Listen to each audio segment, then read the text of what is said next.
এই স্ট্রোকের সময় কারো যদি স্ট্রোক আপনি ভাবেন অথবা কেউ যদি নিজে বুঝতে পারে তার স্ট্রোক হচ্ছে, তাহলে সে যদি সময় মতো হাসপাতালে পৌঁছায়, সেক্ষেত্রে কিন্তু স্ট্রোক সম্পূর্ণভাবে সেরে যেতে পারে।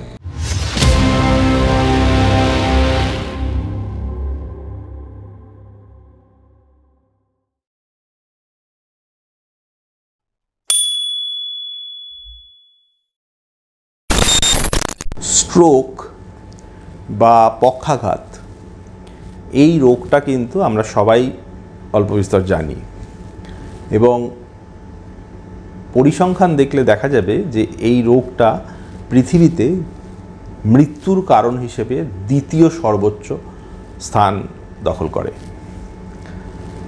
তো আমরা যখন পড়াশোনা করতাম প্রায় 25, 30, 35 বছর আগে, তখন কিন্তু সেই অর্থে স্ট্রোকের খুব অ্যাক্টিভ ম্যানেজমেন্ট আমরা পাইনি।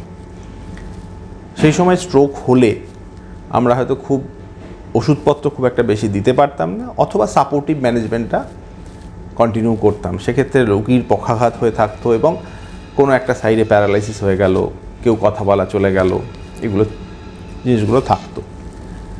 কিন্তু সাম্প্রতিককালে স্ট্রোক কিন্তু একটা হার্ট অ্যাটাকের মতোই রোগ বলে ধরা হচ্ছে, এবং তারও একটা গোল্ডেন আওয়ার ক্যালকুলেট করা হচ্ছে। তাহলে এই স্ট্রোকের সময় কারো যদি স্ট্রোক আপনি ভাবেন অথবা কেউ যদি নিজে বুঝতে পারে তার স্ট্রোক হচ্ছে, তাহলে সে যদি সময় মতো হাসপাতালে পৌঁছায়, সেক্ষেত্রে কিন্তু স্ট্রোক সম্পূর্ণভাবে সেরে যেতে পারে। কিন্তু আপনাকে গোল্ডেন আওয়ারের মধ্যে সেই স্ট্রোক যে ফেসিলিটি আছে এমন হাসপাতালে পৌঁছে যেতে হবে। তাহলে কি কি দেখবেন আপনি যে আপনার স্ট্রোক হচ্ছে, বুঝতে পারছেন স্ট্রোক আছে? অবভিয়াসলি একটা হচ্ছে যে আপনি কথা বলতে গিয়ে স্লারিং হচ্ছে, একটা সাডেনলি আপনার একটা কথা বলতে গিয়ে একটা স্লারিং অফ স্পিচ হচ্ছে। 2 নম্বর হচ্ছে একটা সাইড আপনার হয়তো হাত পা নড়ছে না। 3 নম্বর হচ্ছে চোখের সমস্যা আছে, দেখতে সমস্যা হচ্ছে, ভিশনের সমস্যা হচ্ছে, আইলিড ড্রুপ করে গেছে। 4 নম্বর হচ্ছে আপনার অ্যাফেশিয়া হচ্ছে, কথা বলতে গিয়ে আপনি পারছেন না, কথা বলতে গিয়ে আপনি আওয়াজ বেরোচ্ছে না। এই সিমটমগুলো থাকলে তার সাথে যদি ব্যালেন্স, আপনি পড়ে যাওয়ার একটা অবস্থা তৈরি হচ্ছে, এই যে জিনিসগুলো যদি থাকে, তাহলে কিন্তু আপনি ইমিডিয়েটলি হাসপাতালে যাবেন। এই গোল্ডেন পিরিয়ডের মধ্যে গেলে এই স্ট্রোক আমাদের ক্ষেত্রে দেখা যায় যে প্রায় 80% স্ট্রোক, যেটা কিনা আমরা থ্রম্বো এম্বলিক স্ট্রোক বলি, যেটা ব্রেনের আর্টারিতে কোনো একটা ক্লটের দ্বারা এই স্ট্রোকের সৃষ্টি হয়েছে, এই ক্লটটাকে গলিয়ে দেওয়ার ওষুধ দেওয়া সম্ভব, সেটাকে স্ট্রোক থ্রম্বোলাইসিস বলা হয়। এবং তারপরেও যদি দেখা যায় যে সেই ক্লট এখনও আছে অথবা থ্রম্বোলাইসিসের কিছু সমস্যা থাকলে সেটাকে আমরা থ্রম্বেক্টমি বলি।